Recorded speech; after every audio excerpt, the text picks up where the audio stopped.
Welcome back to another episode of Operation Evil. I'm your host, Nyoka. I'm Rachel. And today we have a great episode for you. We have guests on this one. It is from a company based in California called Reaper Clean. They are crime scene cleaners, and they have some fantastic stories to share. I hope you enjoy this episode as much as we enjoyed having them on. First breach into the podcast. This is the first one? Yeah. Well, I was like telling Rachel, I don't think I've ever heard a podcast episode have like any like crime scene cleaners or anything like that on their podcasts. And I think that people don't think of the aftermath of things, and someone needs to go in there and help with that process. So I found you guys on social media, and I mean, there's a ton of companies and everything, but you guys stood out to me. One, your logo is amazing. I was telling Amber that. I was like, I love the logo. She wants a t-shirt. I know. Like, if you sell t-shirts, I want to buy one. For sure. No, we definitely have. We've been trying to do everything local. So I actually had a friend of ours who is in the San Diego area do our hoodies and our shirts. I love it. So we did a single run of hoodies with our logo for all of our supporters, like who have been with us this whole time while we've been trying to do our own business. And then I did one run of shirts that for now was just for the team members until we recoup and are able to afford to get a bigger batch. So that way we can give them out to everyone. When you do, let me know. I'll buy one because I love what you guys got going on. It's so nice. But yeah, you'll have to email us your sizes. We'll plan something out. Yeah, definitely. Yes. So we have a list of people who want shirts. And then that way we know, like if we do pre-order or whatever we're going to establish, we have everybody's size and information. So yes, I will definitely wear one for sure. Both of us. Yeah. Yes. Before we like dive deep into anything, do you want to go ahead and introduce yourselves to our listeners? Sure. So that's Sarge. So I'm Amber Lynette. I am the owner and operator of Reaper Clean, and Calvin will return shortly.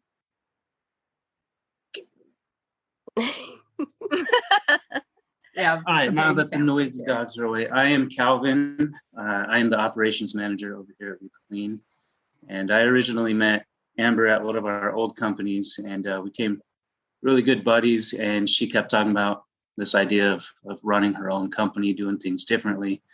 And the whole time I was like, yeah, let's do it. And now here we are. That's amazing. Inspirational. Yeah, I love it.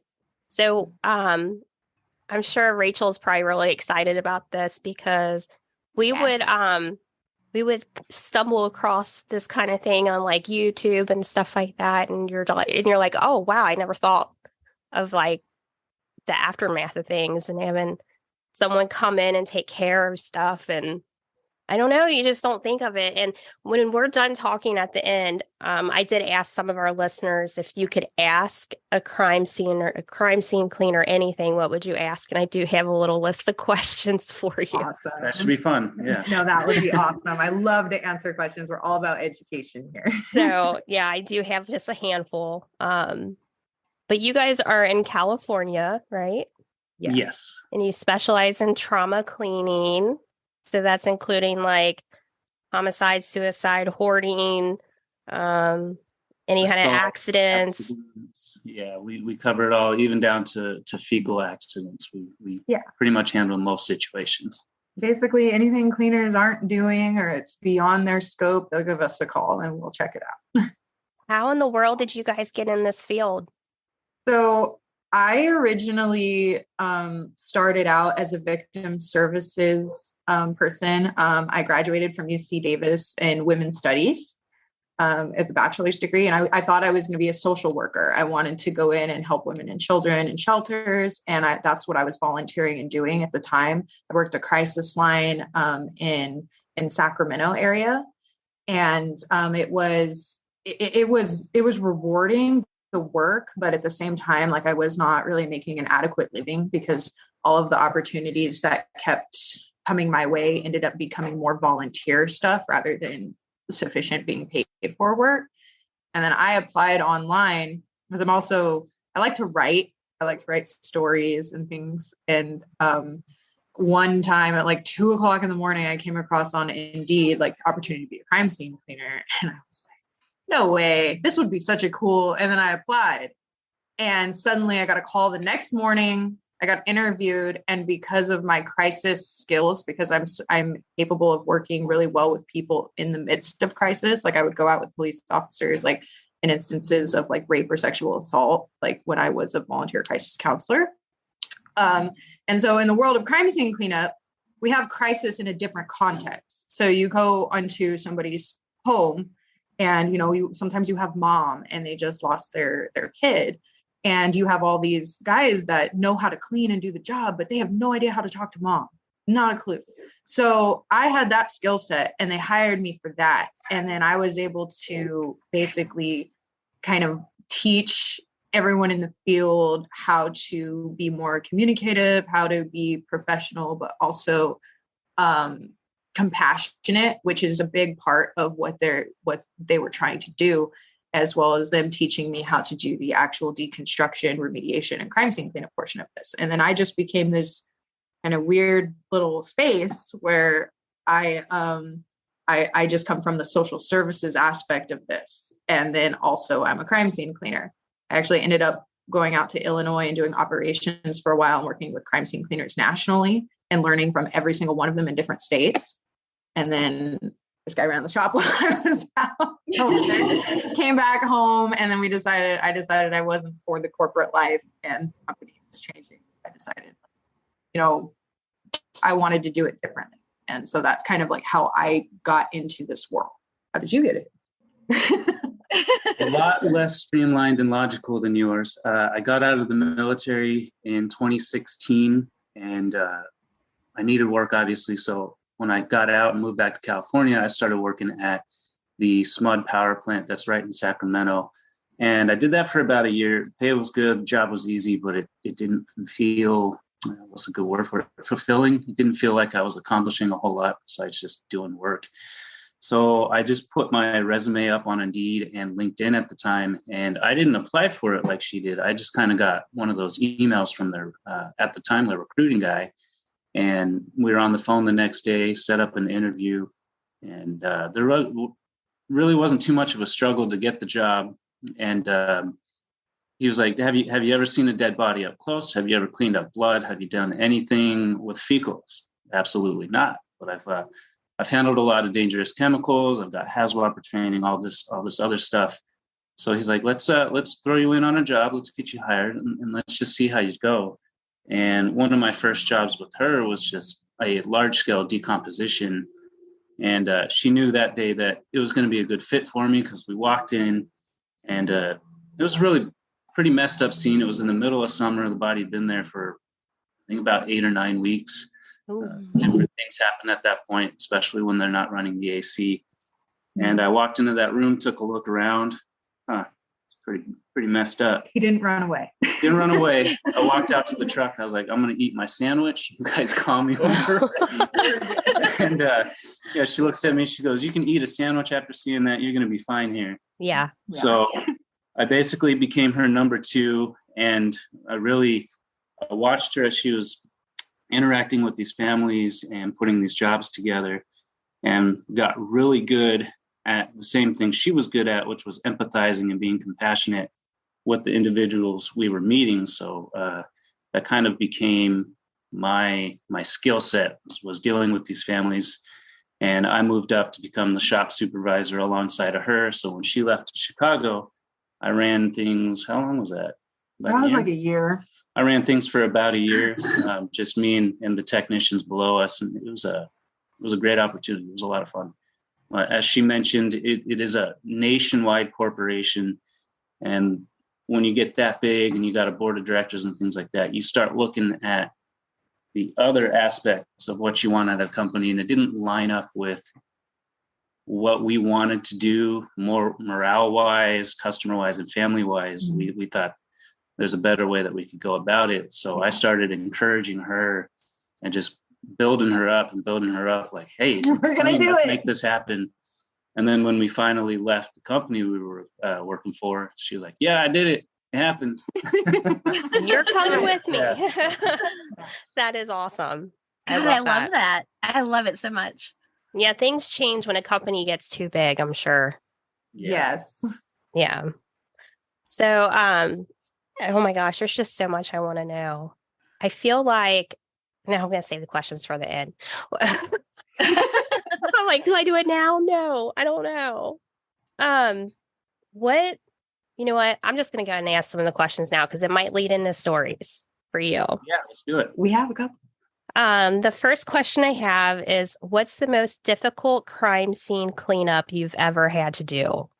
In what context? No. I know, right? I don't know.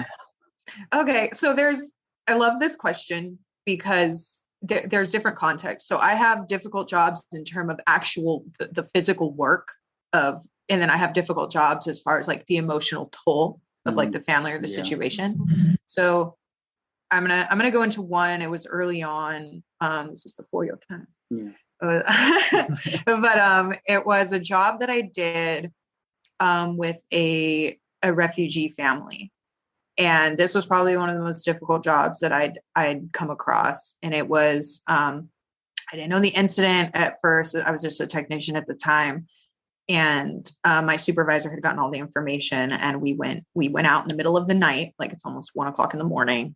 It was really late. It was recent. It just happened. It was a suicide. And we had gotten contacted through apartment management first, not the family.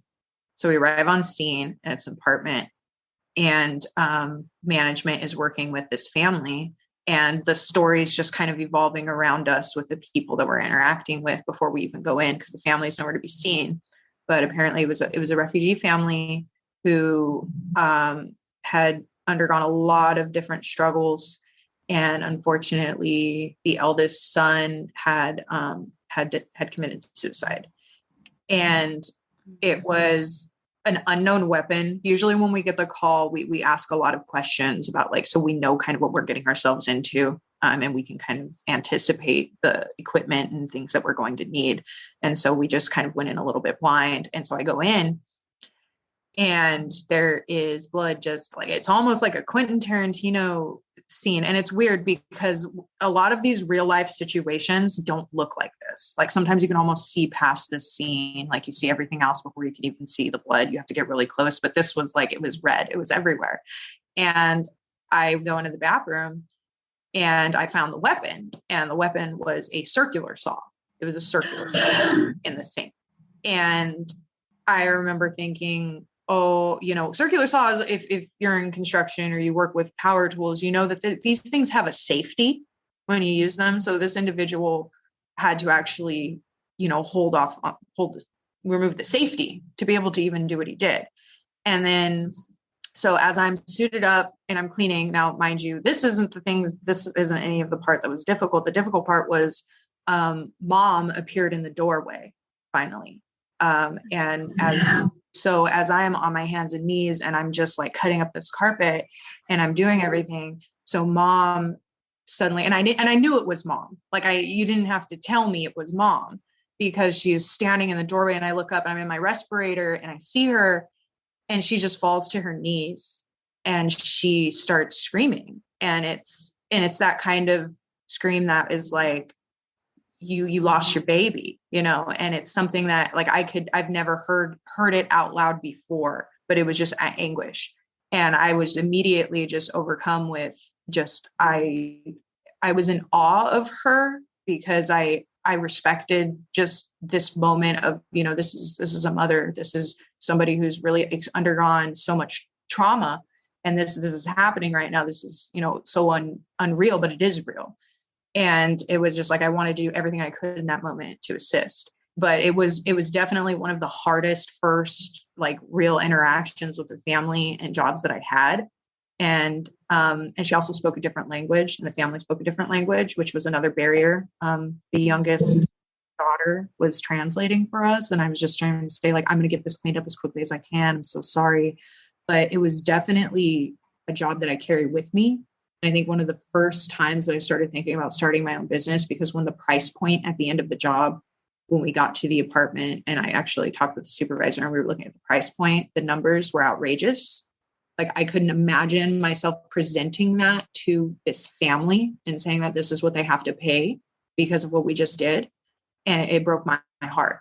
And so it was like, there's a way to do this with being reasonable with your price points. You know, we are a business, but it's also being compassionate and understanding, like in the terms of these people are really going through something right now. This is a complete shift in their life path.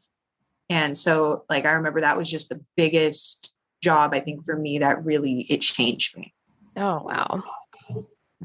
Yeah. And I guess sticking with that same momentum, one of the hardest jobs emotionally wise that I've had to deal with down in SoCal, there was a family, there was a mom and her daughter and an uncle, I guess the mom's brother, all living in the same home, a real nice 5-bedroom home. And I didn't get all of the details, but from what you can make out when you walked in, like she mentioned, it was almost like a Quentin Tarantino or a slasher film. This gentleman, for some reason, he snapped. He locked all the doors, all the windows, grabbed a kitchen knife, and proceeded to, in no kinder words, butcher his family.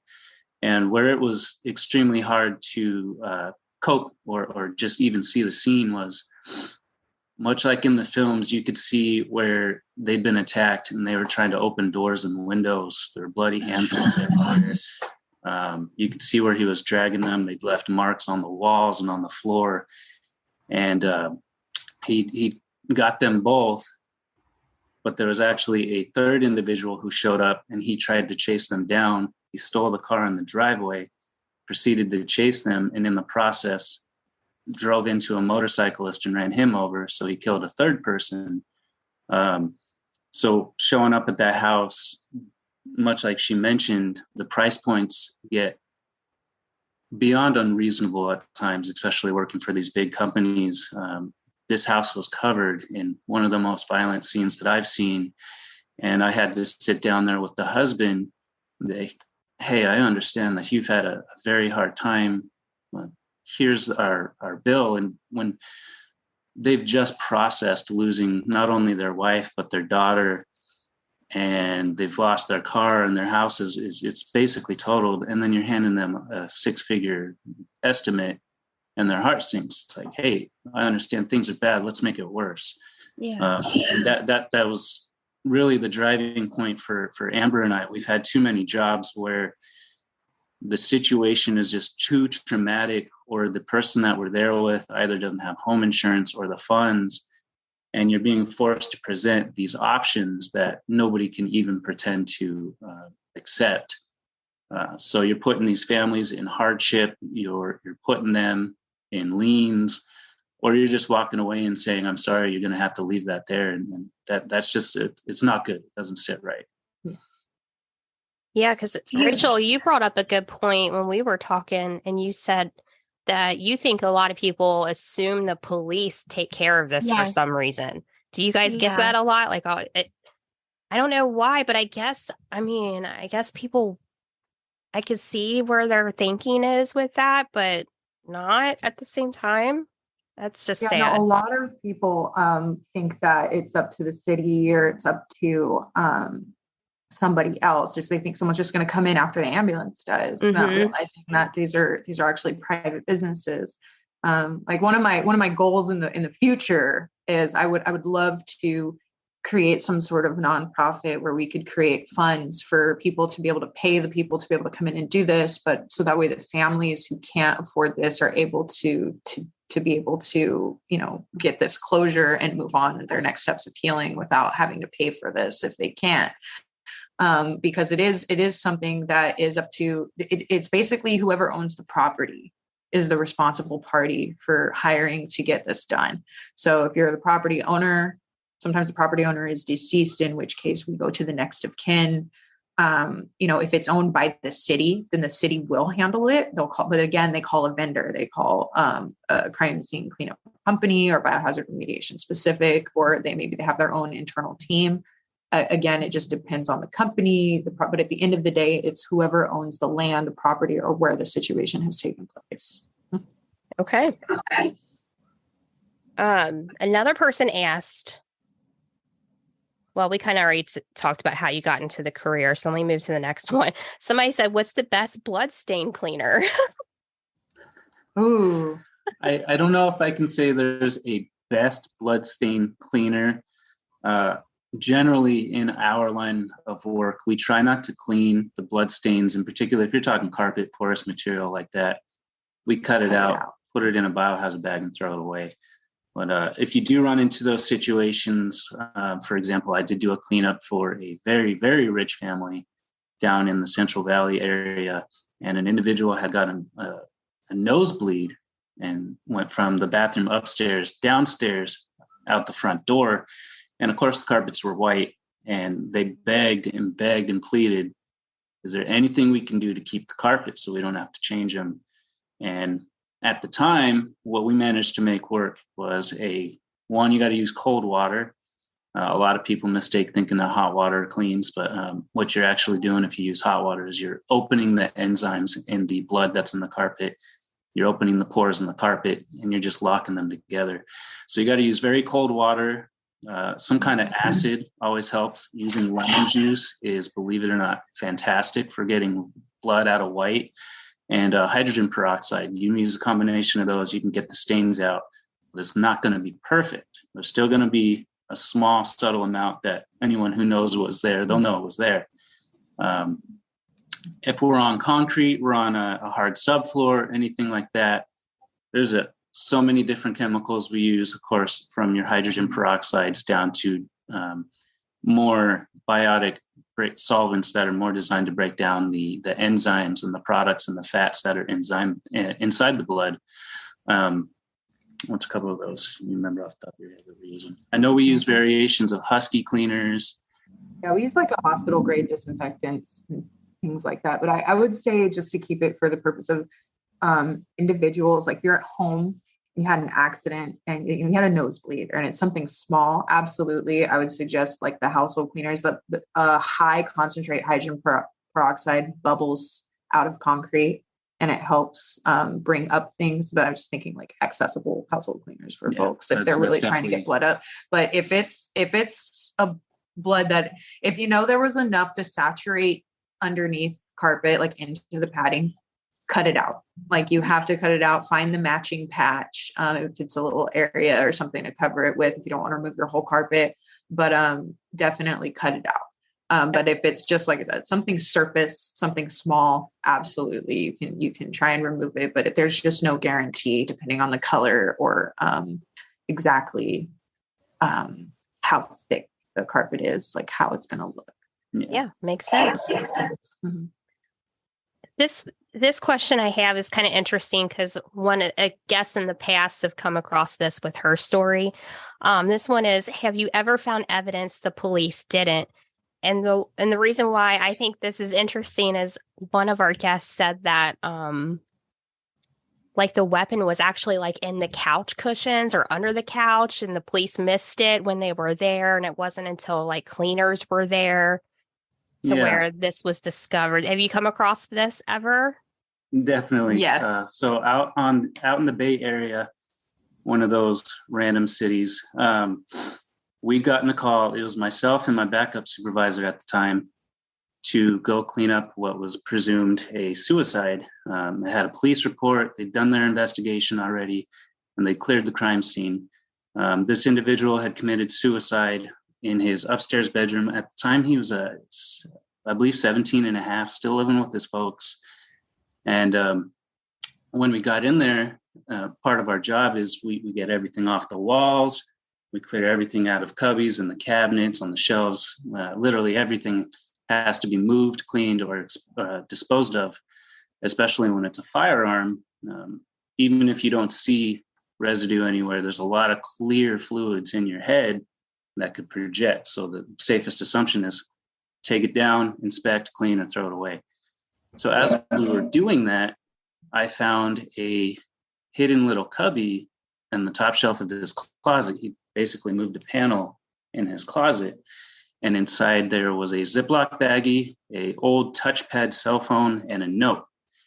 And when you read the note, the individual mentioned that he did not commit suicide. He was forced into the situation, and he listed several folks' names that were involved that led to him forcing the suicide.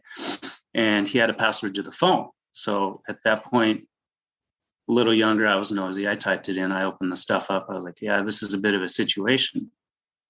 As I am packing that stuff up, my backup supervisor is downstairs bringing tools in, and somebody knocks on the door.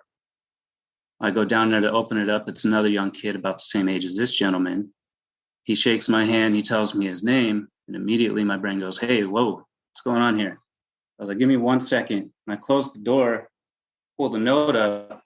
There's his name right there, and there's his photograph on the phone. I was like, okay, great. Let's see what's going on here. So I go, hey, how can I help you? He goes, I just, unfortunately, I've heard that my best friend here might have had an accident, and I was just coming through to just to check up, get the story, maybe see if I can go retrieve some things. I was like, no, absolutely not. This is a closed scene.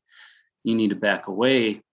And I forget what question he said to me next, but I was like, hey, guy, we're not communicating anymore. I just need you to know that your name has been mentioned and you need to get away from the house.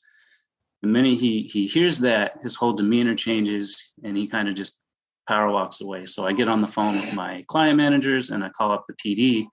I say, hey guys, I found some stuff that I think you might have missed.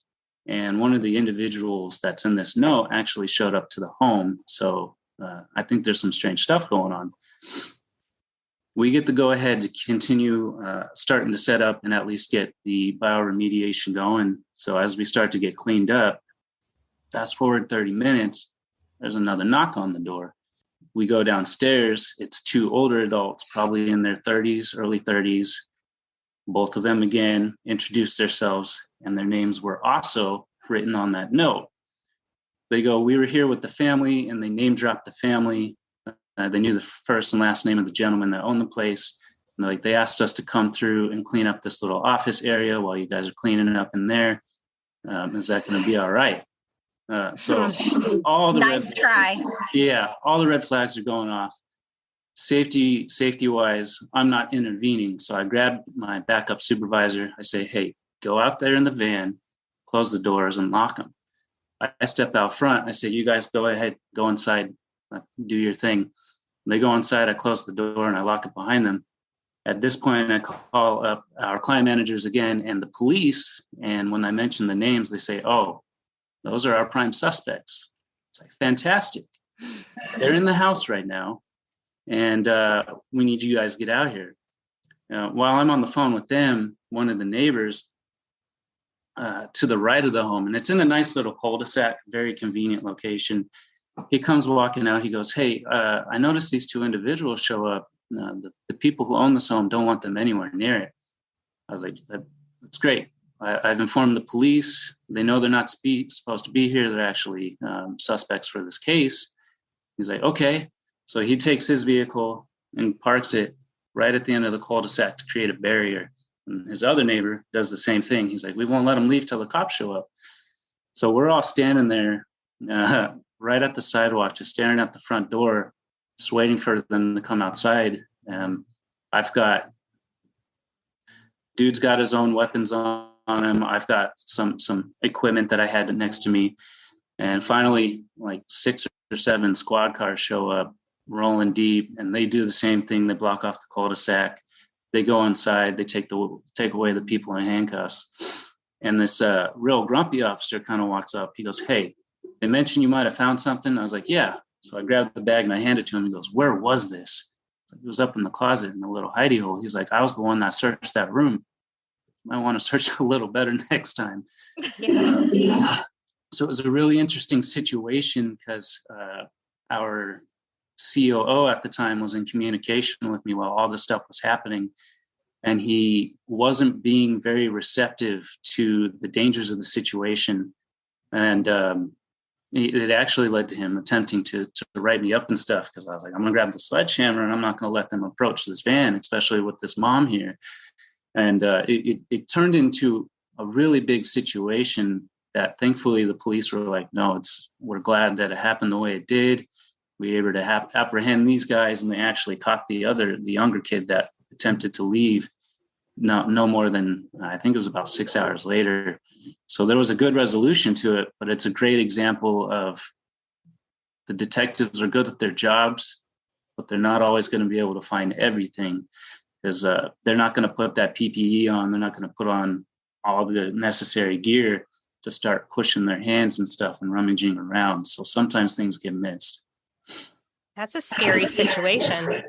Oh, yeah. You did good thinking on your feet like that. I think the biggest concern I had was with my backup supervisor, because she was a single mom and she was doing that job, powering through, doing ridiculous hours for money just to get her kid through college and stuff like that. So I told the COO on the line, I was like, I'm protecting her. You don't provide security. You don't provide this. I'm going to find a way to protect her, because you don't seem too concerned about it right now. And they didn't really like that attitude too much.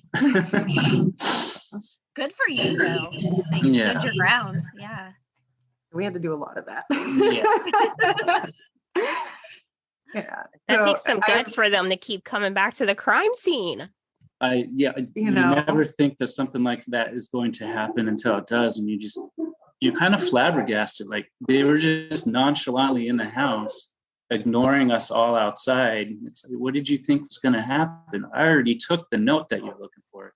I already found the cell phone that you're looking for. You're done. And very, very often into that, but the safety aspect as a crime scene cleaner of just understanding that there are red flags that we need to be looking for. And just coming from that, having been on a crisis line, not even with crime scene cleanup, but like in domestic violence situations, sometimes you get people on the line that are like, the ex-boyfriend or somebody, people who are not your friends. They're not the neighbors. They're lying about who they are. And so we, as crime scene cleaners, we have to be adamant about who we are speaking to, knowing exactly who we're in contact with, who the neighbors are. We do not speak to news outlets or busybodies or people because of situations like this, because we are risking ourselves. If there was a crime and we're on site and the person who committed that crime has not been apprehended by the police, they're still on the loose, they're still running around, they often come back to the scene. And we can be there. This has happened on multiple occasions. Actually, when I was doing operations and I was helping in the corporate office, this is something that time and time again, I said, we need like a red flag system on the phone. There are certain keywords when people call us in that are strange that we need to pay more attention to. Like, I have red flag keywords, like before when I was, answering the domestic violence crisis line, there are things I'm looking for. We need to do that as crime scene cleaners as well to protect ourselves. Like, we need to ask if the criminal has been apprehended. So when we have a team on site, they know, like, maybe we need to lock all the doors if we're in here because someone could be still on the loose.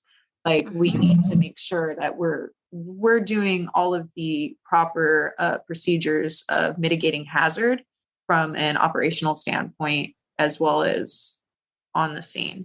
Like, PPE is our last line of defense, yeah. As far as the bloodborne pathogens and everything else goes, but we have these entire situations. You never know what you're getting yourself into. So it can be dangerous at times. Yeah. And that red flags is a great segue into one of our stories that almost everyone that we're friends with or associated with loves to hear about. Yeah. One of the largest Bay Area cities out here. I was at the time living in Sacramento. We were both living in Sacramento at the time, and it's about 12:30 in the evening. Oh, wait, I was in Illinois. Oh, you were in Illinois. I was in Illinois. So she'd already been in Illinois at the time, and she actually became a great advocate after this one. And it's about 12:30 in the evening. I get a phone call from one of our client managers. He goes, "Hey, we've got a biohazard cleanup out in this city. When can you get there?" was like, well, hey, I need a little bit more. What are we cleaning up? Who's the guy? What's happening?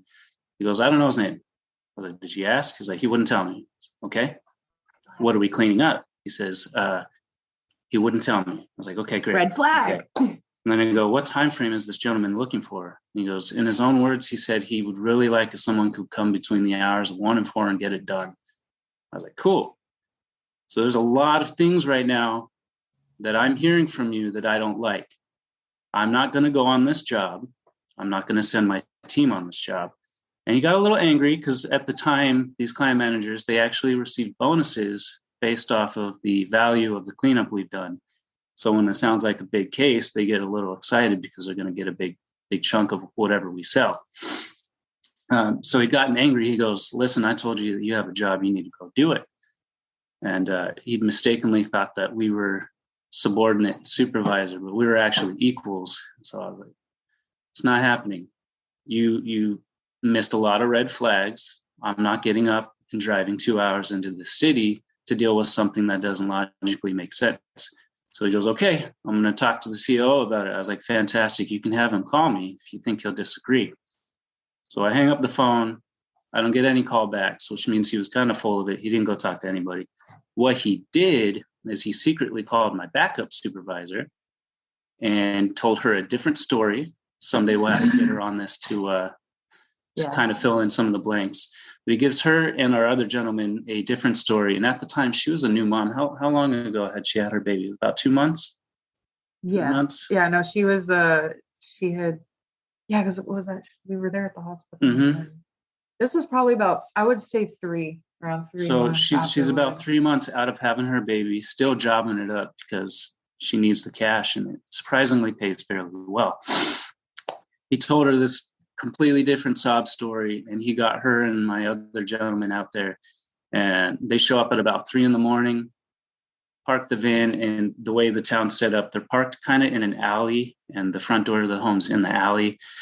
So they knock on the front door, and right away they're seeing weird stuff that they don't like. There's a bunch of white powder on the ground at the front of the door, on the footsteps. And when the gentleman opened the house, it was completely dark. They're like, can you turn the lights on? He's like, no, I can't. They're all currently not working. And what he meant by that was all the light switches were ripped out of the walls and the wires were cut. So they're trying to walk through this home at 3 a.m. with flashlights, and he's leading them up and down stairs, showing them these messes he wants cleaned up nonchalantly, just kind of normal stuff, trash, garbage, debris. And then he leads them downstairs in this very big garage, and he starts pointing to all these powder piles of what he told them was laundry soap that he'd used to try to clean up a chemical spill. At this time, the police show up, like 4 or 5 squad cars deep, because a concerned neighbor across the street saw a unmarked crime scene cleanup van parked outside of the house, and he saw 4 strange individuals enter the home. Where this gets more exciting is the person who owns the house. He's been missing for 3 months now, as of the time that my team is entering the home. So the neighbor across the street, he's like, this guy's been missing. Who the hell are these guys? Why are they here? Made it even weirder that there was a crime scene cleanup van there. So he did the right thing. He called the cops. They showed up. They took the gentleman in handcuffs. They took my team, and I think they held on to him until about 7 a.m, just asking them, what are you doing here? What happened? This and that. And finally, when they get let go, I hop in a van and I drive down to the city to meet with the detective to do an actual appropriate and legal walkthrough of the home. I show back up with the same woman that went there the night before, and we meet the detectives. And he kind of tells us the backstory that the gentleman had been reported missing.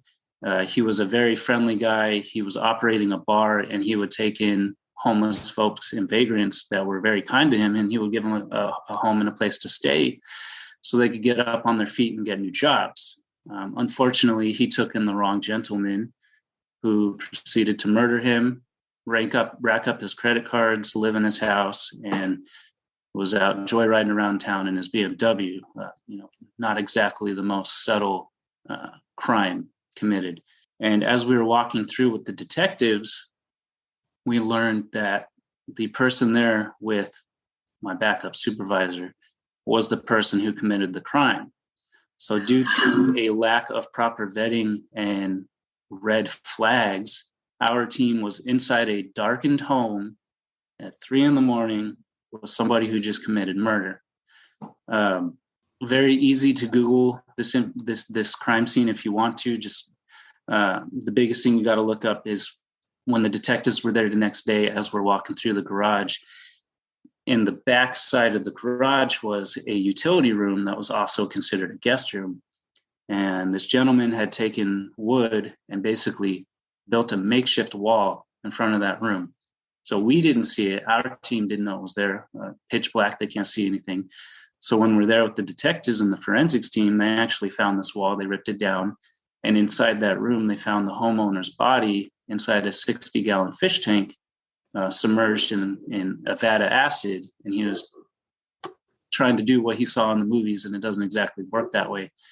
He'd removed the arms, the limbs, and the head, and he left the torso in that 60-gallon fish tank, attempting to dissolve it. And my team was in that house. And they were in the house. The body was right behind that wall, none the wiser. So, oh my God. As we're walking through all those areas that he'd dropped laundry soap to clean up chemicals, he'd actually thrown caustic acid on blood splatter all over the garage. You could see exactly where he'd committed the beheading and the dismemberment of the body, the way the splatter was where he'd thrown all this acid. And it's at that time that I really started to get upset, because our client manager wasn't very receptive to the dangers that our team was just in. no. I was like, you're ignoring the fact that they were there with a murderer.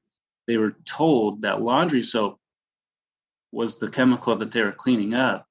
Basic chemistry of caustic acid, you put water on that, it's going to activate and start eating away at their gloves and eating away at their skin. As crime scene cleaners, we don't wear chemical protective gear. We wear biohazard protective gear. It's cloth, it's fabric, it's plastic. Chemical protective gear, they're made out of certain particular types of rubber. So had they started cleaning, they were going to get hurt.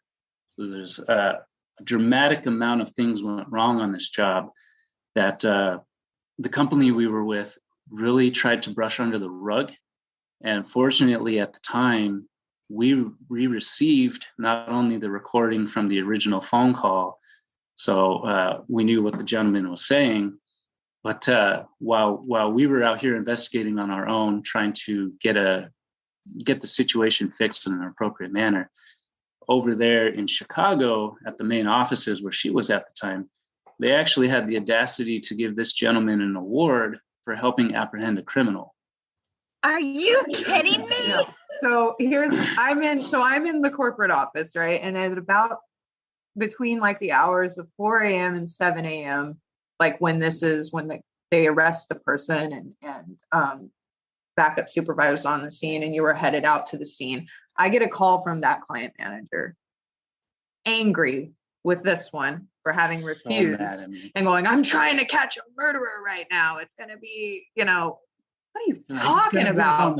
So I go into the office and I'm going, and I'm talking to everybody and I'm like, wait a minute, you sent my team where? You did what? Because obviously I'm thinking at the same standpoint he's thinking, that this is dangerous. Why were they there in the first place? What are you talking about? And so I get onto the recorded line that I have access to see all of the recorded calls. And I listen to the call. And the call states that, this is the murderer on the phone. And he asks our client manager, do you have this one up? So listening to the conversation, the guy, you can tell he's a little sketchy, just the way he's speaking and trying to be as subtle as possible. And our client manager goes, let me explain to you what it is we do here, because it sounds like you need a maid. He goes, we come into crime scenes and traumatic scenes and we clean up blood, biohazard, and the likes to make it safe for our family to come back in the house. Is that something you actually need? And the gentleman goes, yes. And he goes, well, what do you need? He goes, well, can you come in here and make evidence inadmissible in a court of law? Oh my inadmissible. gosh. So biggest red flag in the world, as you can imagine. Why is this person still working? And this gentleman, He doesn't question it. He doesn't stop to think. He goes, yes. Do you need that tonight? And that's when he got off the phone and called me. We had no name. We had no information other than the address. So I'm on the other end of this and I'm seeing this call. So I saved it. I sent it to him, and I am just livid. So now we're in the morning. This whole situation has happened. And everyone in the corporate office, you'd think they were popping champagne bottles, like, we just caught a murderer. It's a way for us to get our name out there, and they were going to fly somebody out to do an interview, and I'm sitting here going, I'm pissed. So I pull the COO and our other ops manager into a back room, and I play the recording for them, and I'm going, what is wrong with you? I go, this is not something to be celebrating. This is something we need to learn from. I go, first of all, if the client manager didn't understand the word inadmissible on the phone and all of the red flags in this situation, how is this not red flagged? How are we not training our client managers to understand these words, or to think that this situation could be dangerous? I go, we need to have a training. We need to talk about this. This is no. Yeah. I was kooky, and it was brushed under the rug. I held on to that recording because I will never forget that.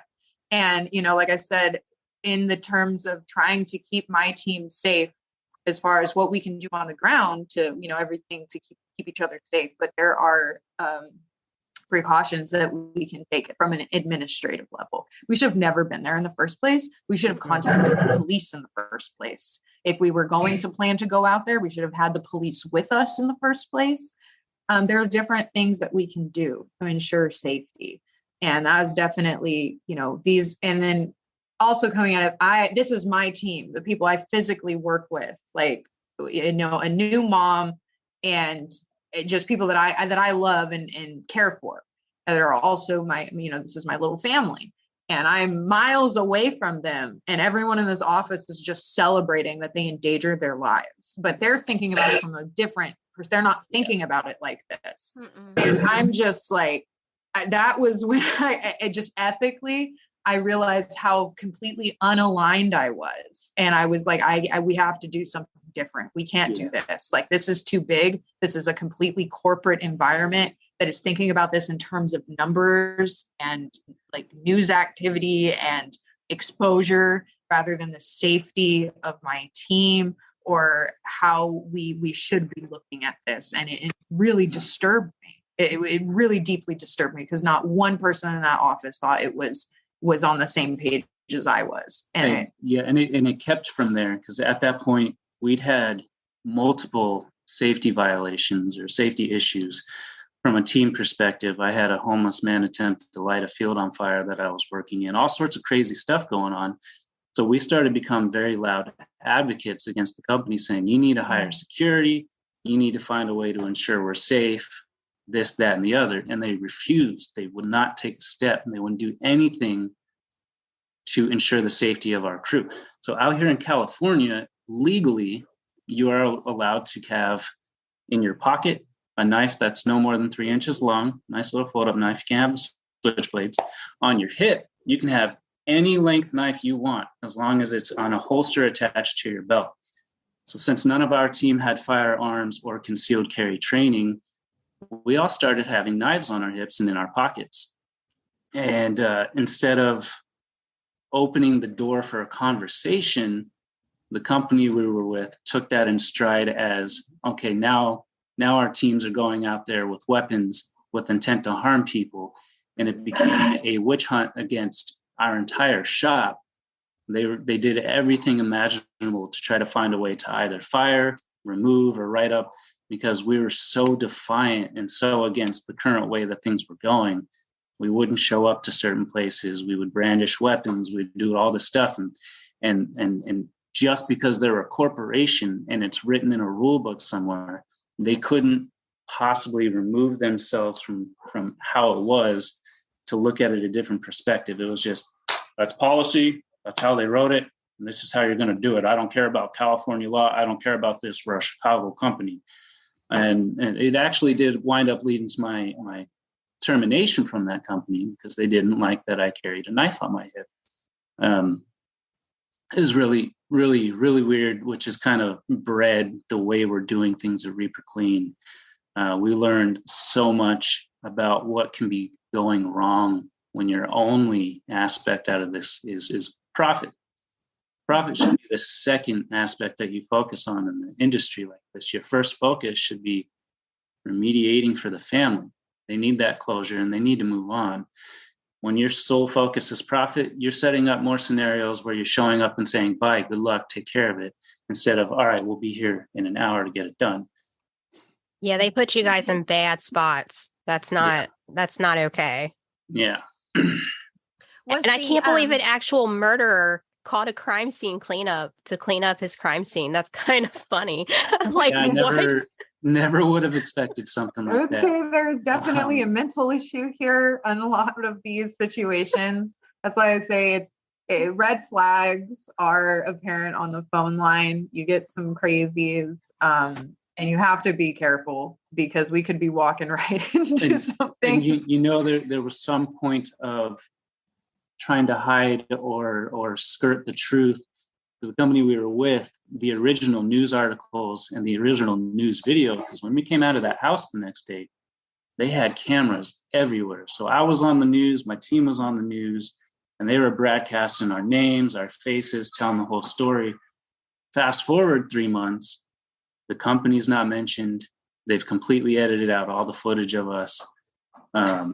They just call it an unknown crime scene cleanup company now because they spent so much money to ensure that any mention of who was there or why they were there is completely wiped off the record. That's how ridiculous they behaved about the situation. Do any of the office people, have they ever worked out in the field, like actually doing the physical job? So our COO at the time had come from the field, and then I was the second, I think, client manager to ever come from the field. And that's when it started. They started doing that transition of people coming from the field. I may be wrong. There may have been one or two before me, but it was rare. But I definitely was a big advocate for having field experience, also being in the office, because it just really heightens your sense of your ability to discern what's going on. But at the same time, that also shifts with certain people. And you have to remember, as a company grows, growth for the sake of growth is the ideology of a cancer cell. And I believe that wholeheartedly. Okay, we can grow, but we have to do it in a cyclical way. There's a cycle here. We can't just bigger and bigger and bigger, because then we're becoming ridiculous, I guess, because it was really hard for me because I was so disconnected, and I was no longer in the field, and I was far away, and I was experiencing things from a business perspective and understanding the metrics, the statistics, the business side of things, and how, businesses work, which is relevant. We need to know this information. This is important, but there is still this very human side of this, and we don't want to lose sight of that. And even if you're from the field, you can. And I watched it happen too. Yeah, there's nothing more on the point than saying you missed the human side on this. Yeah. Moving into 2023, as we see robots and AI and things like that, they're taking a lot of the work out of the labor field. And this is one of those things that you'll never be able to bring in robots or anything like that to interact with the family or even clean up the scenes, because it's too involved, it's too in-depth to even try to remove the human nature. And corporate America, profit is about taking the human side out of it, because it takes away the empathy and the emotions and all that stuff. The soul. It doesn't work for a job field like this. You couldn't have a nurse behaving like that. Well, I guess that's a bad example because some doctors do. But there's a lot of good people. There's a lot of good, we're advocates for all crime scene cleaners, because there's so many crime scene cleaners out there. I mean, honestly, there's crime scene cleaners that aren't even employed. You know who originally did crime scene cleanup before this was an industry?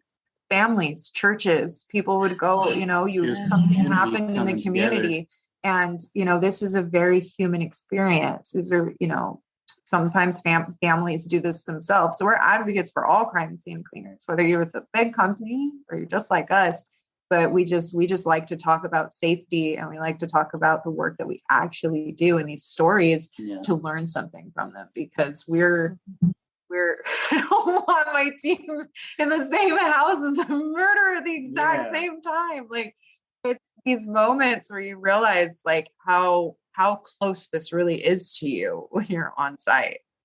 Definitely. It's really like, kind of inspired her choosing the name Reaper Queen. Yes. Because we brainstormed and debated so long, because depending on who's looking at the name, it can be scary or intimidating with the Reaper crew showing up.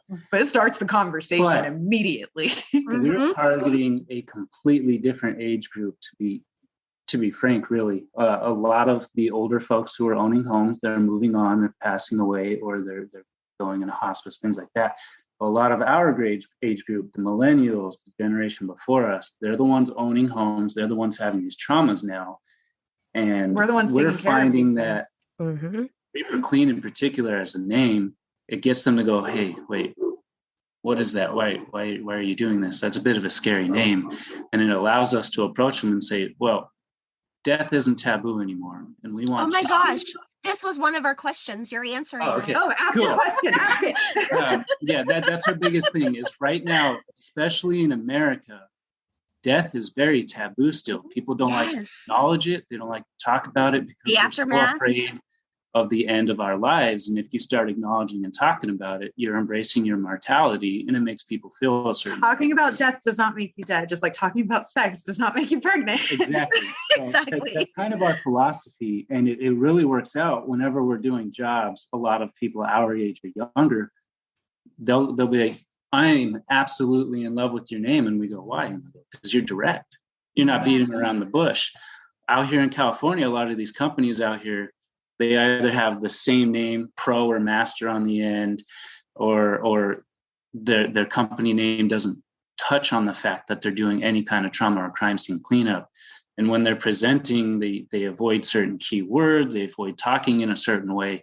And there's this ever continuing taboo nature of the industry.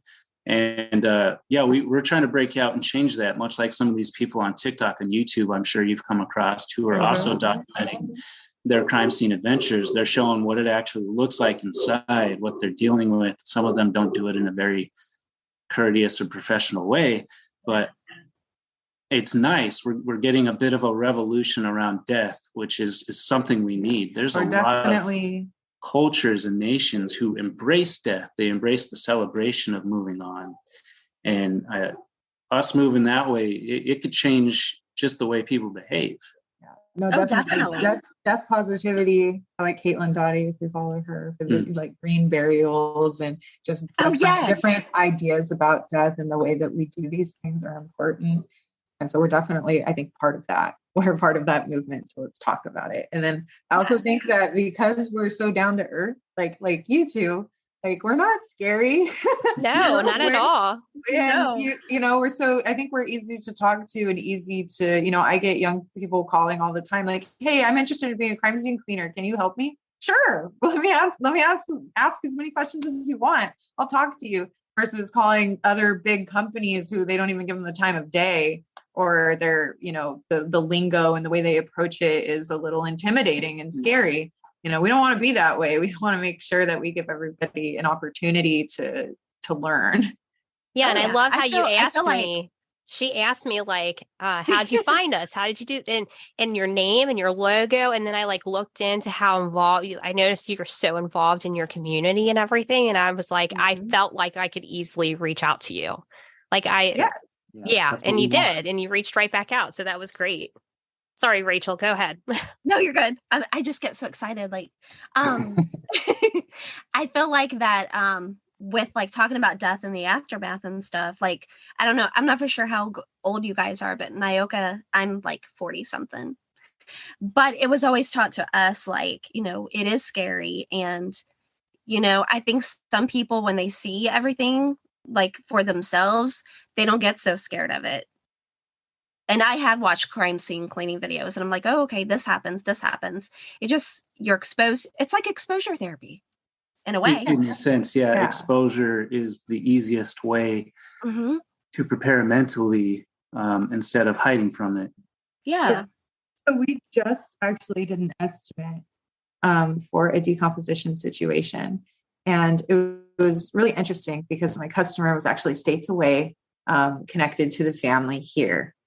And it's funny, you go through all these different processes of who's the actual homeowner or what's going on and who's connected to, and you learn everybody's personality and people are going through grief. And so we have this family member in another state trying to deal with the situation at hand here.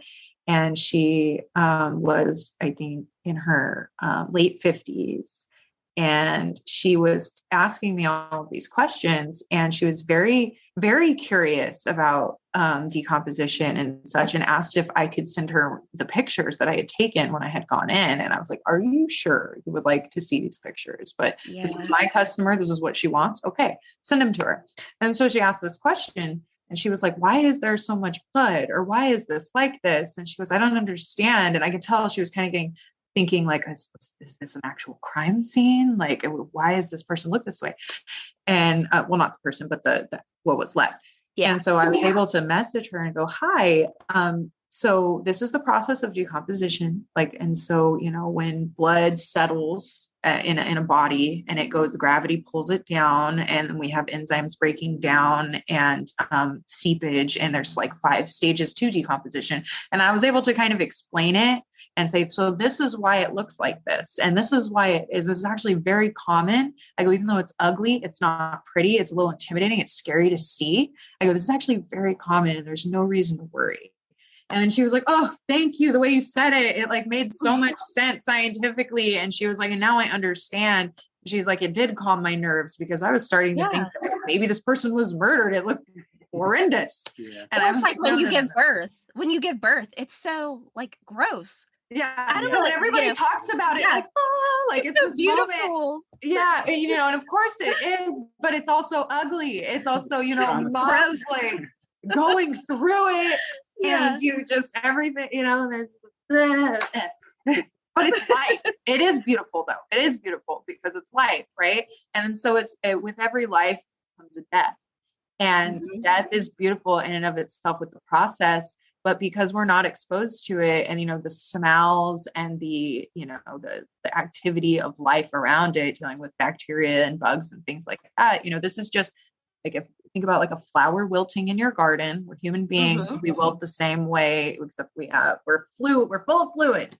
So it's just, we're not, if you don't know about it, of course it's terrifying. Of course it's terrifying. You've never seen it before. You don't know the process, but if you know, and you're able to, like, I shared those pictures, able to talk her through it. It's something that she was like, you know, I was worried, you know, oh no, is she going to think I'm being too abrasive? No, she actually really appreciated me being straightforward. You know, I wasn't ugly about it. I didn't say like, you know, I wasn't as gory about it, but I was educational. I used the best language that I could, that I thought would suit her to hear about the least intimidating. Yeah, there are definitely appropriate ways to talk about the subject versus other ways, but it shouldn't be as taboo as it is. Yeah. It shouldn't be. And it's great that you made her feel at ease that she was asking those questions. Yeah. And it's not weird. Yeah. And it's not weird. And that's why, and you know what was funny? I really appreciate it because when she called the line, like a lot of times I'll get people go, hi, so just wondering if you do these services. I had an incident, and people don't really want to get into it. I have to go, hey, it's okay. Just tell me what happened. You can be detailed, but I need to know.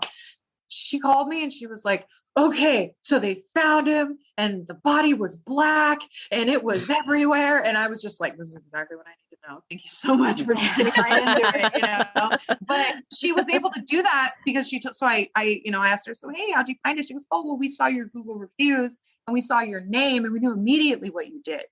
Like there was no question, versus a lot of like water remediation, mold remediation, other companies that have like the master and everything else on the end.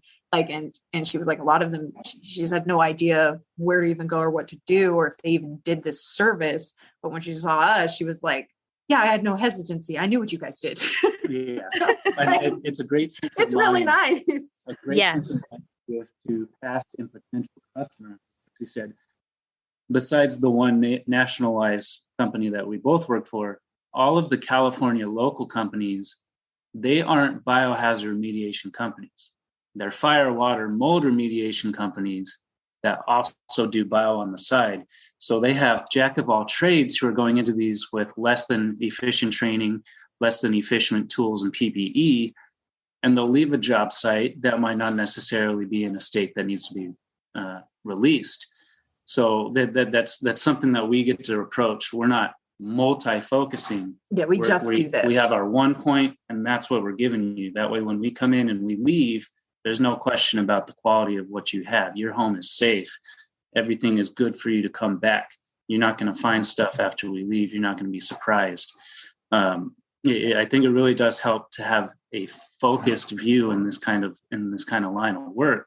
When you start broadening out and doing all that other stuff, you start picking up too many things. Your team gets too broad, and you lose the focus of what you're supposed to be delivering to these customers.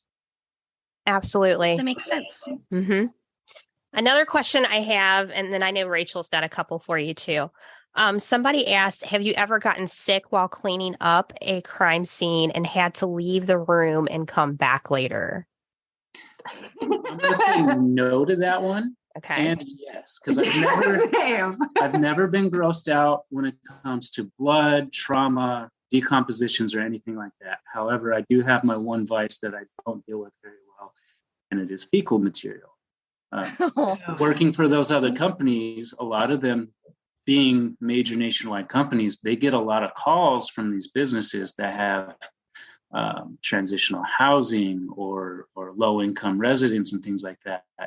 And certain individuals who might not be fully there mentally, they might be on drugs, things like that. They do some really weird stuff. And sometimes you'll go into a room or a bathroom that has unhuman amounts of feces. And Amber and I are we're kind of on the same page on this one. Even with our full face respirators, it's really hard to deal with that.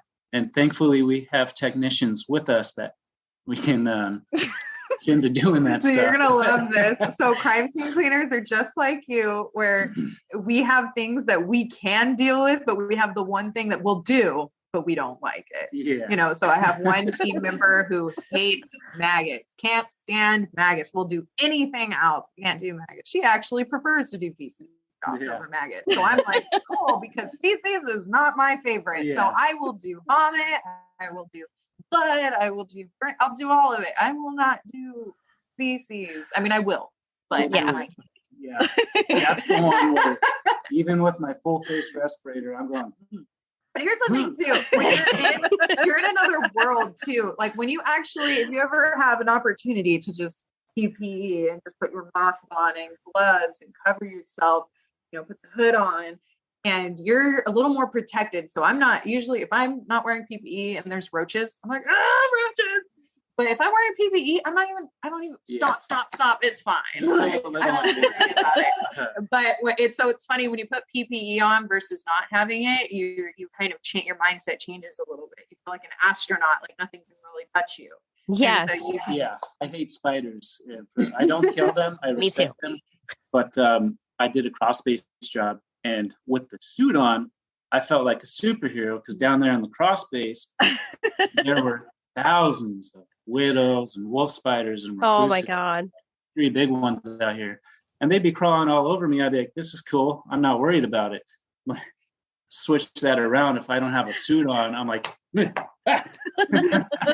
yeah, that sounds like a nightmare to me. So there was one job in particular that I did have to step out and come back, and it actually wasn't feces, so I don't know how this happened, but it was urine, and I can't express it. So when we go in to do an estimate or to just see it for the first time and we have our respirators on, I have to break the seal to smell it. I take my mask off for a moment because I need to know the intensity. I need to evaluate it correctly of like, are we going to be wiping down walls in here due to the stench and the, and porous material, what's going on? So we do have to break our seal, and we do have to just analyze it, and we put it back on and we're good. But there was this one incident, and this actually wasn't like, it wasn't a death situation. It was a situation where an individual, this was, they had been peeing in a bucket for, I don't know how long, but it was like one of those big buckets, and they had just been peeing and peeing and peeing and peeing. So the bucket's full. And it had been there in the heat. This was the summertime. Ew. It was pungent. And this was a Bay Area job. I think it was a transitional housing situation. And that person had to leave while we came in and remediated the apartment for the stench. And I cracked my seal.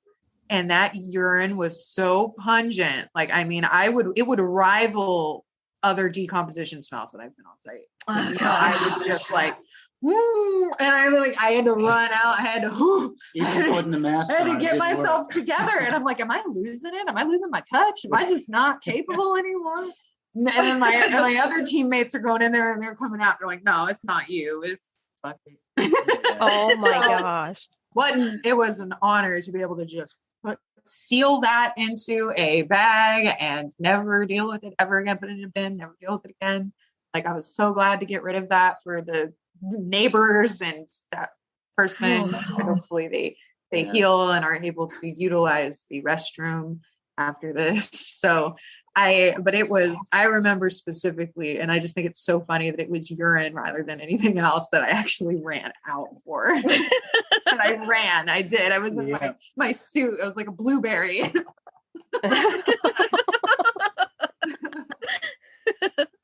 Rachel, you had some questions. Yeah, it kind of relates to like that, I guess. Like for hoarding, like you do hoarding. Yes. Okay, right. So like, has there ever been like repeat offenders or like somebody with a victory story, like they beat their depression and overcame it?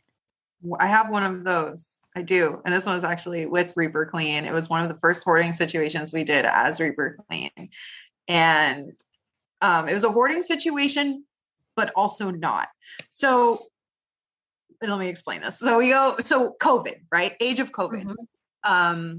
Think about it. Everybody's going through it. We're all depressed. But who's really going through it? Our nurses, right? Our nurses, our doctors, our people who are just, seeing death daily, who are trying to save people. Nurses are really, really going through it. And there's this situation going on with nurses having depression, maybe not wanting to be in the field anymore, being overstaffed, and just all of these issues that come into the medical field. Our medical field people are really, really having a hard time during COVID.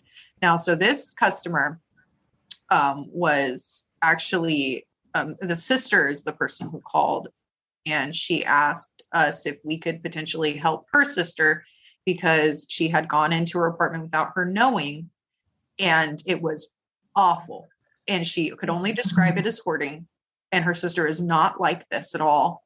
And she hadn't been there in so long. So maybe a few years, it was not long. And I said, okay, here's the deal. I said, we can only, and this is we can only go in hoarding situations. It has to be the actual hoarder that agrees to it, and they cannot be present. We've tried to work with hoarders on site it's nearly impossible when the hoarder is on site, because they'll be putting trash back into the house when we're pulling it out. And then it's a waste of their money. It's a waste of our time. We have to pause because we're not going to charge, that's not okay. This is a mental health issue. Right. So as I'm thinking about it over the phone, what she's explaining to me, I'm thinking this is like a serious hoarding situation. And there's a cat involved, a meow. That's important. We care about animals here. So there's a cat that is in there too.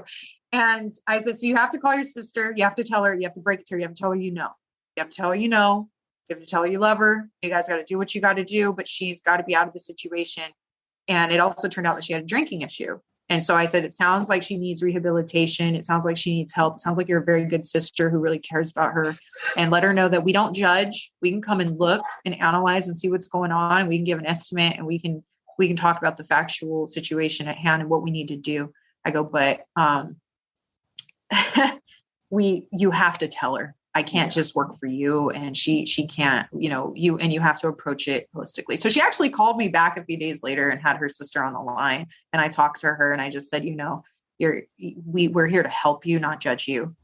Please let us come and see this. And so she did. And It was a situation where there was alcoholism involved and hoarding, and I didn't know she was a nurse, but this is a thing when you get into hoarding situations, is you learn about the person.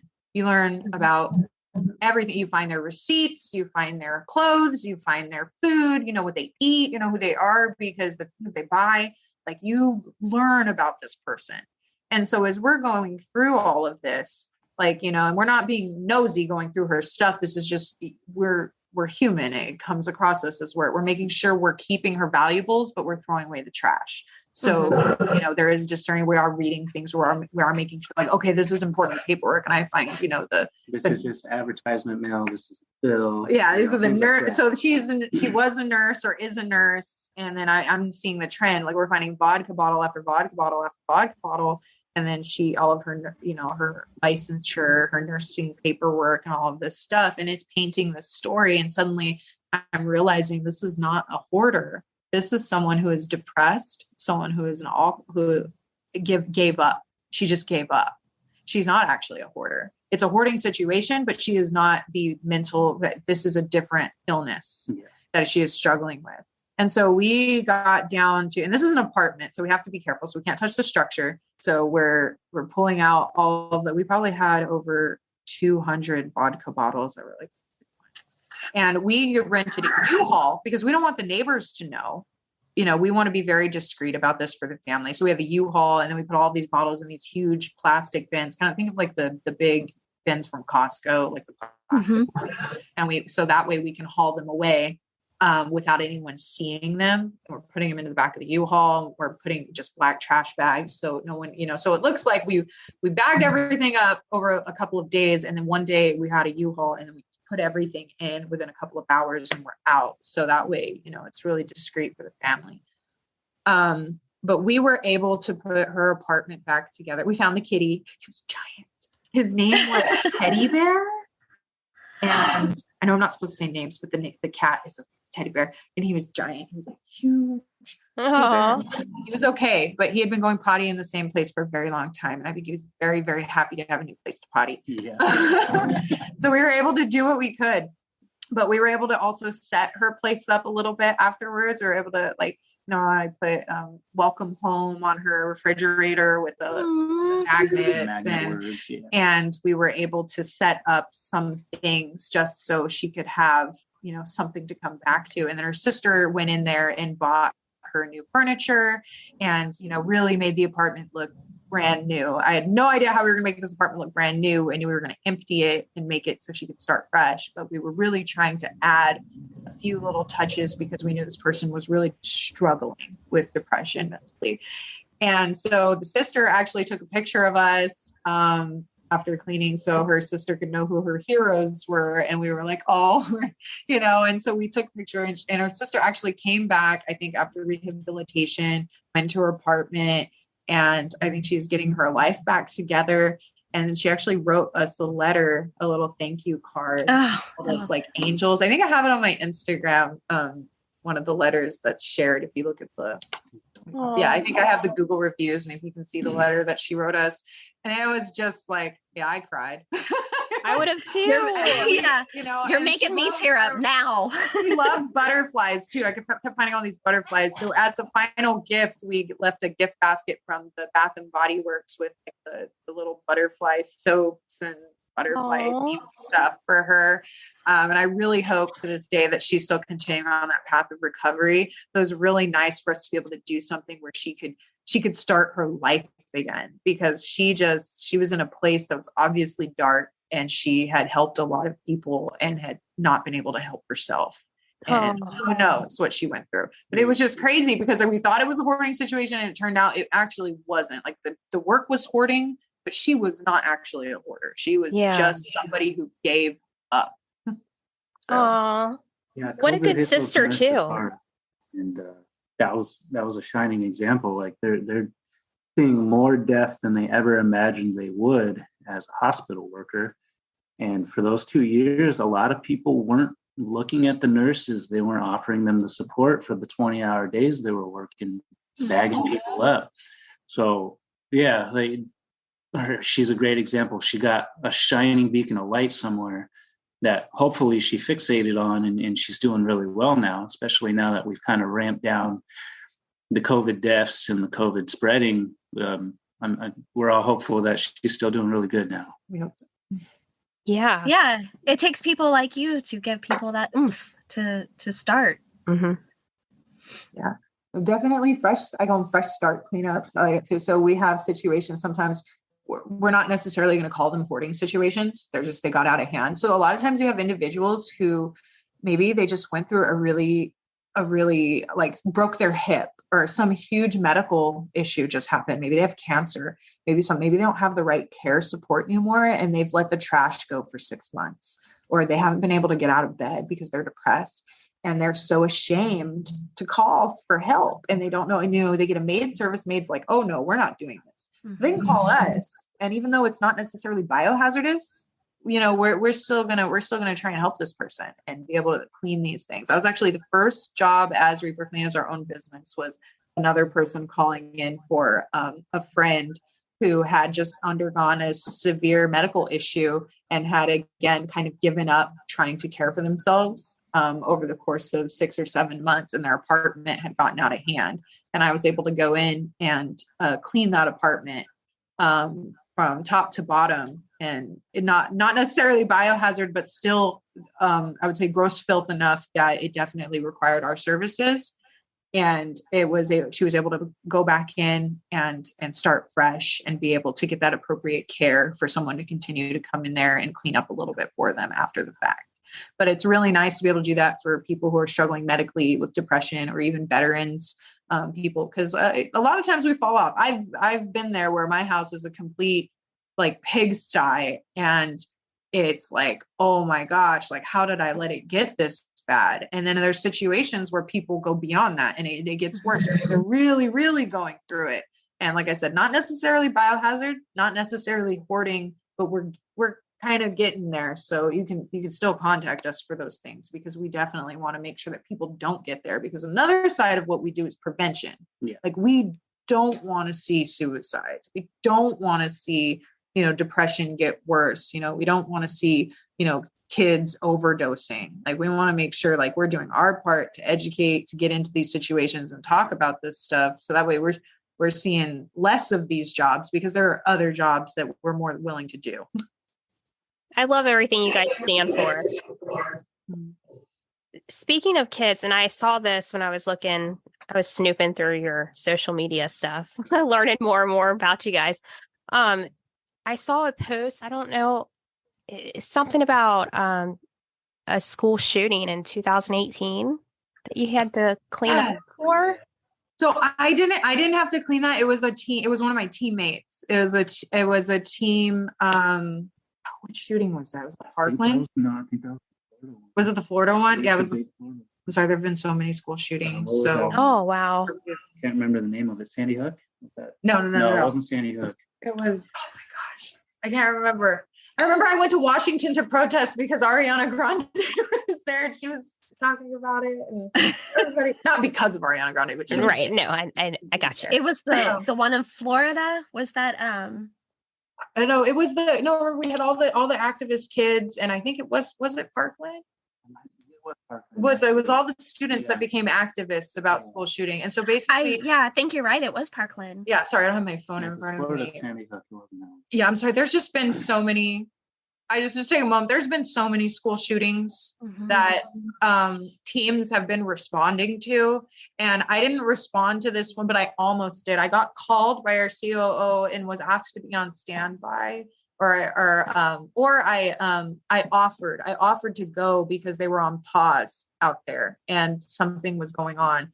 And then our COO eventually said that thank you to me, but they didn't need my service or anything like that. I can't remember exactly what it was, but it touched me because I was talking to my teammates out there, and they were really struggling.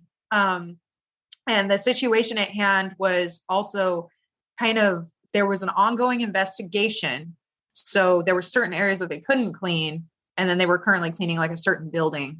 And it was just seeing, the scene of, these just blood where children were. And they're just crime scene cleaners are strong. And we go in and we do this, but we are human.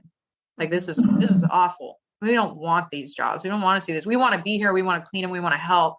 But I was so angry at the time, because if there's any sort of politic that we get involved with, like it just has to do with taking action rather than doing nothing. And I get tired of seeing people just do nothing in the face of danger, or, children dying. And one thing I just, thoughts and prayers, like, I don't care what side you're on, stop. Like, I can't deal with this. Like, I have crew members on their hands and knees scrubbing blood out of hallways where children should be learning and loved and happy and making their way to accomplish what their future goals are in society, to contribute to whatever it is that they want to do, but they're never going to be able to grow up and do those things. And we are on our hands and knees scrubbing. Okay. And I was just, my heart really went out to my team.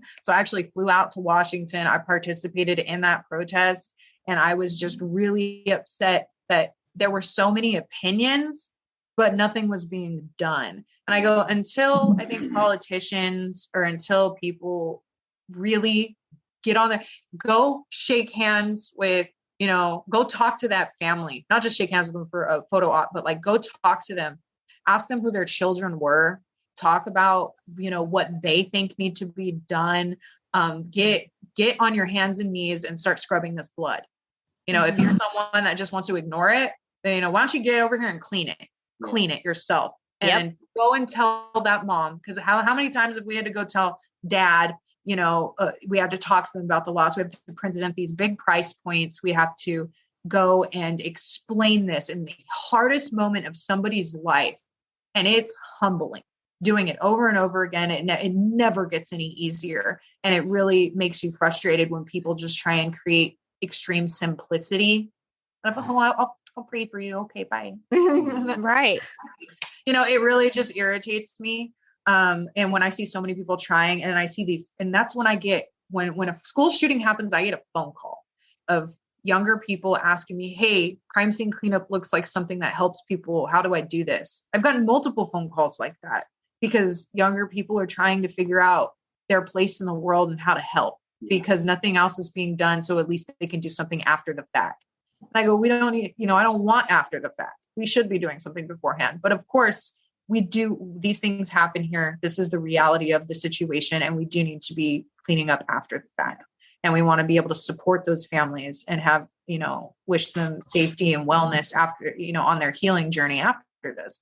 But definitely I am personally very politically active in certain things. Mm-hmm. But as far as Reaper Clean goes and what we do, like, we are about taking action, and is why we are interested in prevention. Like, we do suicide prevention. Prevention is the most important aspect to Reaper Clean.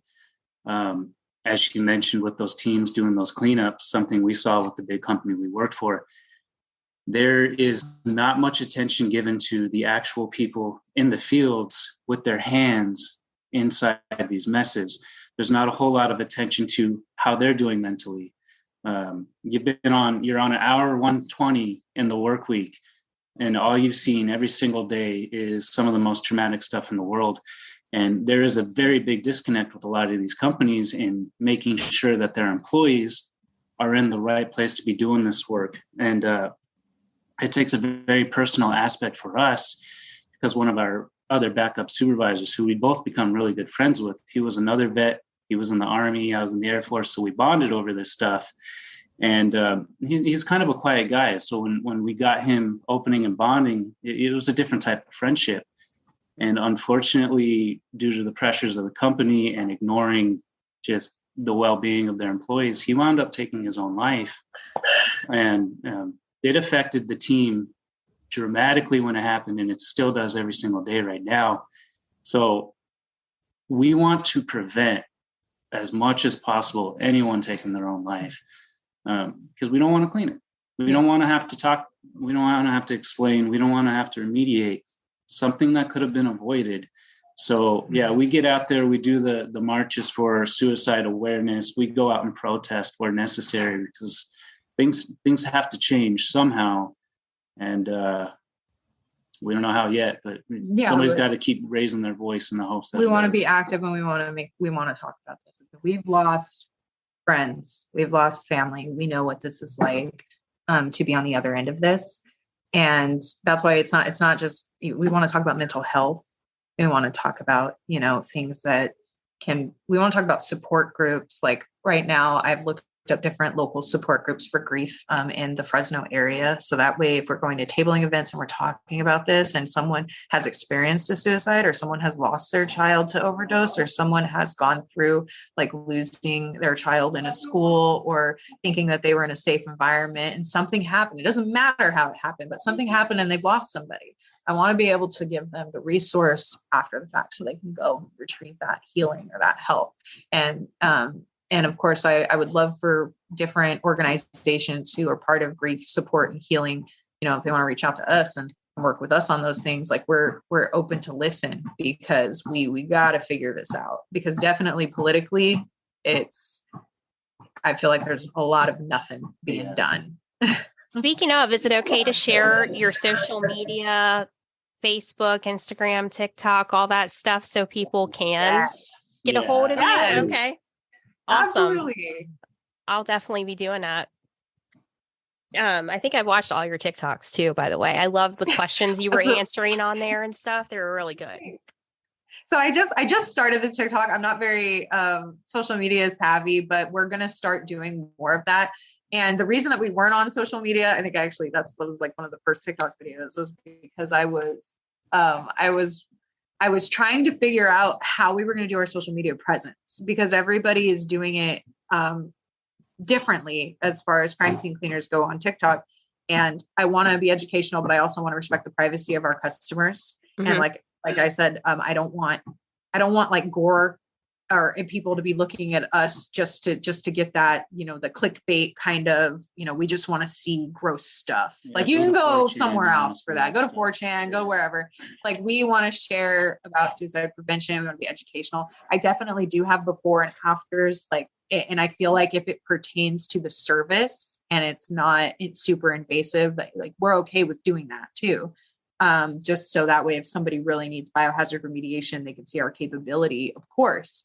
But I definitely think there's a different way to do it and a different way to talk about it. So I had to really think for a while on social media, like how we're going to present ourselves and be advocates, but also be down to earth. And, we can be funny, we can be silly, we're people too, but I definitely don't want to give the wrong impression. So now that we kind of know our goals and where we want to go with social media, we're definitely going to be doing more Instagram, TikTok, Facebook. We'll be on there a little bit more, and we'll be practicing these things. Yeah, I think you guys have a good thing going. I love it. I love what you're doing. Rachel, like you said, another question too. I could have them on all day. That's the thing. We have to have you guys on another time too. This is great. I'm learning so much. I wanted to say too, is that like you said earlier, like everything that you guys stand for is just, it's amazing. Like it's just not cleaning. Like it's just everything, the soul that you put into it, the meticulous detail to not just with your hands, with the way you think. It's just, if something horrible happened to me, I would want you there. We will fly out. Nothing horrible is going to happen to you. You're coming to Kentucky. Where there's nothing. Nothing fun. No, I think they answered all my questions. Like, just with talking, everything that I wanted to know. That's it. Is there anything you want to throw out, and would you be open to doing another episode in the future? Because I'm sure this might bring on more questions. Yes. Oh, yeah. Well, we'd love to answer any questions. We have lots of stories. Like I said, we're pretty new, like to starting our social media journey and like being featured on podcasts or doing these things, but we're open to start communicating and talking about this because we think this is important. I would say definitely something I want to see more of is, like I said, crime scene cleaners advocating for other crime scene cleaners. talking about the toll that what we're actually doing, and creating the ethics around crime scene cleanup. Everybody's different. Creating an ethics. Yes, creating ethics. There's really no ethics in this career field right now. So there's a lot of companies that hook onto that to take advantage of people or push different scenarios that they want out of it. So we're trying to be that voice and reason for everybody else out there to kind of see that there's a different way you can approach going about this. We can be human about it. We can share stuff on social media without being disrespectful. There's a lot that can be better, and that's what we want to try to get out there. We're human. We make mistakes, because we're entering the avenue where a lot of these things haven't been done before. Like, I have yet to see, I think we're the first crime scene cleanup company possibly to have had a table at an event last week. Yeah. At like a vendor fair. And people were like, who are you? Why are you here? What are you doing? I love that. We're talking about suicide prevention and also our services. But I don't know if that's been done before. So we're in this avenue of something new. So like I said, there's probably going to be some mistakes made, but we're trying to create an ethic and a conversation around crime scene cleanup and crime scene cleaners and trauma cleaners in general that can pave the way for, families to be able to be open to communication, talking about death, and healing. And then also for us to be safe in the career that we've chosen and what we do. We want to be okay. We want to be, like I say, if the plane's going down, you got to put the mask on yourself before you put it on your kid or your friend, because if you're not okay, how are you going to help somebody else? Yeah. So we have to make sure we're okay first. We have to make sure we're taking care of our crime scene cleaners. So I definitely think we want to have more conversations like that. And we're open to talk to other crime scene cleaners. We're open to talk to, of course, people who are interested true crime, because we've had these experiences, and so I'm curious to hear about others. So yes, that's what we want to do too. We want to just bring awareness to everything, not just a murder story. Like, we've talked about the body farm, we've talked about different traditional ways that people celebrate death and the traditions. No, you guys do your research fairly well. All of that. Thank you. Yeah, no, you definitely do your research, and that's the thing, is we're trying to do that too, and we're trying to create content we're creating new research. Like, we want to talk about these things that have not been talked about before, or finding a safe place for us to do that. So this is great. Thank you guys so much for coming on and talking to us, and I love it.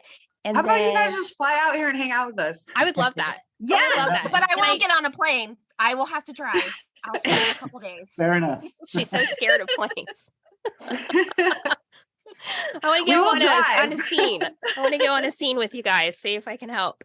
That would be really fun. But I'll be in touch with you, Amber. And Their then partner. Hey, Nyoka. Sorry. Yeah? I'm sorry. I'm excited again. Their partnership is so much like our partnership. I know. I love it. Do you see it? Yes, I do. Yes, I do. I feel like I've known you guys for a while, and I haven't. Yes. Yeah. No, I feel like we've always been friends. Yeah. And I love that when we can connect that way. So that's how we became really good friends. We have similar ethics and how we were seeing this a certain way and wanting to change things and just being so frustrated with the way things were. And then I loved when I was reading your origin of you were two friends who just loved crime and you wanted to talk about it. And then I was looking at all the research you did, listening to your conversations. I was like, oh my gosh, how fun. I love that. And then I loved your name too, because like I said, oh my gosh, they're not scary at all. They're two wonderful, intelligent young women just trying to just, elaborate on these situations and talk about them. I go, we're not scary either. Right. And we're just trying to talk about this, but we're trying a different approach. So. I love the name, because whenever we're telling our stories, we try to be subtle with using the company names, because we did actually have some lawsuit stuff go on with we did. Companies. So we avoid certain terms. And no matter who we're talking to, we almost always use Evil Corps as our example for the negative company. So when she came at me with Operation Evil, I was like, that's perfect. It was meant to be. We crossed paths for a reason. course I we love did. this. I love it so much. I will be in touch. Thank you guys so much. We loved having you on, and let's do this again very soon. Absolutely. Thanks for Awesome. having us. Thank This was a you. blast. Thank you so much. Thank you. Bye, guys. Bye.